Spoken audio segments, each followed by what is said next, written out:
In this video we are going to discuss about resistance and its factors by which resistance can be varied. Resistance is the property of conductor by virtue of which it opposes the flow of charge. Resistance means it opposes the flow of charge. Resistance is like a speed breaker in the flow of charges. किसी भी conductor में charges के flow का जो oppose होता है उसको हम बोलते हैं resistance. So resistance is the property of conductor by virtue of which it opposes the flow of charge. Resistance is like a speed breaker in the flow of charges. In last video we have discussed that resistance does not depend on potential difference and current. Potential difference increase करो या decrease करो या current को increase करो या decrease करो, resistance change नहीं होगा. Take care about this thing कि potential बढ़ाने से resistance change नहीं होगा, current बढ़ाने से change नहीं होगा. किसी वायर में resistance ज़्यादा है तो चार्जेस का फ्लो में अपोज भी ज़्यादा होगा, इसलिए उसमें करंट कम हो जाएगा. अगर आप रेजिस्टेंस बढ़ाओगे तो करंट कम हो जाएगा, लेकिन इस बात का विशेष तौर पे ध्यान रखें कि करंट बढ़ाने पे रेजिस्टेंस चेंज नहीं होगा, जबकि रेजिस्टेंस बढ़ाने पे करंट चेंज हो जाएगा. According to Ohm's law V equals to IR, तो यहाँ से रेजिस्टेंस का फार्मूला क्या आ जाएगा, V upon I.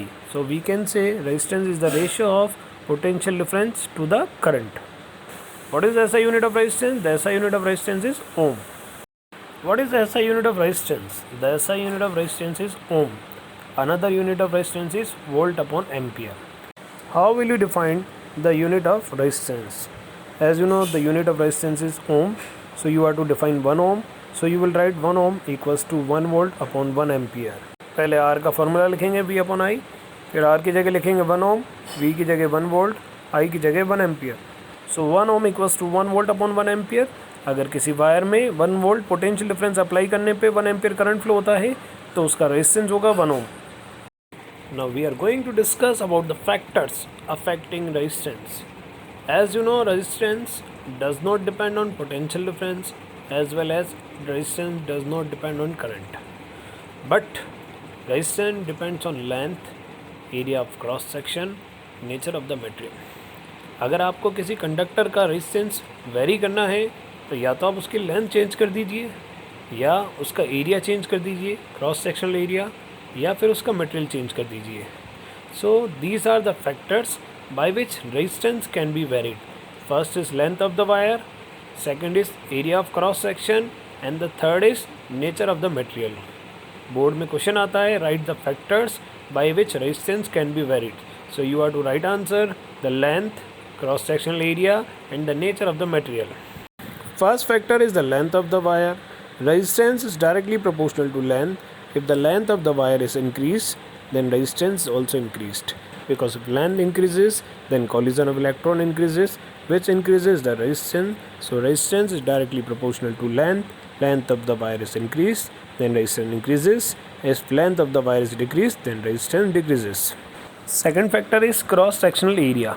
Resistance is inversely proportional to area. अगर वायर मोटा होगा तो रेजिस्टेंस कम होगा और वायर पतला होगा तो रेजिस्टेंस ज़्यादा होगा. मोटे वायर में करंट ज़्यादा फ्लो होगा या पतले वायर में, तो मोटा वायर है, मोटे वायर का एरिया ज़्यादा होगा, एरिया ज़्यादा होगा तो रेजिस्टेंस कम होगा, और अगर रेजिस्टेंस कम है तो करंट ज़्यादा होगा. तो मोटे वायर में, थिक वायर में करंट ईजिली फ्लो होगा. पतले वायर में एरिया कम होगा, एरिया कम होगा तो रेजिस्टेंस ज़्यादा होगा, और रेजिस्टेंस ज़्यादा होगा तो करंट कम होगा, इसलिए थिक वायर में करंट इजीली फ्लो होगा. First factor is length. Resistance directly proportional to length. Length बढ़ाओगे रेजिस्टेंस बढ़ेगा. Second factor is area of cross section. Resistance is inversely proportional to area. Area ज़्यादा होगा तो रेजिस्टेंस कम होगा, और अगर एरिया कम होगा तो रेजिस्टेंस ज़्यादा होगा. मतलब मोटा वायर है तो रेजिस्टेंस कम होगा, पतला वायर है तो रेजिस्टेंस ज़्यादा होगा. By changing the nature of the material the resistance can be varied. As you know, silver is the best conductor of electricity because it has very less resistance. We use copper because copper is not expensive. It has more resistance than silver, but it is not expensive. The resistance of nichrome, which is an alloy, is 60 times than the copper if the length and cross-sectional area of the both wire are same. As we have discussed, the resistance is directly proportional to length. We'll consider it first equation. Then resistance is inversely proportional to cross sectional area. We'll consider it second equation. Then we'll combine these both two equation. We'll get R proportional to L upon A. then we'll remove proportionality and we'll apply equal with constant. So we'll get R equals to rho L upon A, where rho is proportionality constant. It is called resistivity. So what we are to write R proportional L, then R proportional 1 upon A, then we'll combine this both two equation, R proportional L upon A, then we'll get R equals to rho L upon A, where rho is proportionality constant. It is called resistivity. Resistivity is independent of its size or shape. Take care about this thing, that resistance is directly proportional to length. Length बढ़ाएंगे resistance बढ़ेगा, लेकिन resistivity change नहीं होगी. Similarly, resistance is inversely proportional to cross sectional area. Area बढ़ाएंगे means मोटा wire होगा तो resistance कम हो जाएगा, लेकिन रेजिस्टिविटी फिर भी चेंज नहीं होगी. रेजिस्टिविटी कब चेंज होगी? जब नेचर ऑफ मटेरियल चेंज करोगे. तो लेंथ बढ़ाने से रेजिस्टिविटी चेंज नहीं होगी, क्रॉस सेक्शनल एरिया बढ़ाने से रेजिस्टिविटी चेंज नहीं होगी. इस बात को विशेष तौर पर ध्यान रखना है आपको कि लेंथ बढ़ाएंगे रेजिस्टिविटी चेंज नहीं होगी, क्रॉस सेक्शनल एरिया बढ़ाएंगे तो रेजिस्टिविटी चेंज नहीं होगी. अगर आपको रेजिस्टिविटी चेंज करनी है तो आपको नेचर ऑफ मटेरियल चेंज करना होगा. Now how will you define the resistivity? First you will write the formula of resistance R equals to rho L upon A.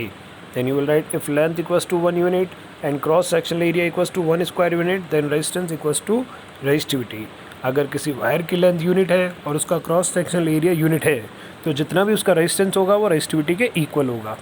How will you define resistivity? First you will write the formula R equals to rho L upon A. Then you will write length equals to 1 unit, cross sectional area equals to 1 square unit, then resistance equals to rho. It means the wire which is having unit length and the unit cross sectional area, then its resistance is equal to resistivity. What is the SI unit of resistivity? The SI unit of resistivity is ohm meter. Okay, how will you derive it? First you will write formula R equals to rho L upon A, then you will get formula rho equals to RA upon L. Resistance unit ohm, area unit metre square, length unit metre, metre से square cancel हो जाएगा. So the SI unit of resistivity is ohm metre. And take care about this thing, the resistivity is also called specific resistance. Resistivity का दूसरा नाम क्या है? Specific resistance.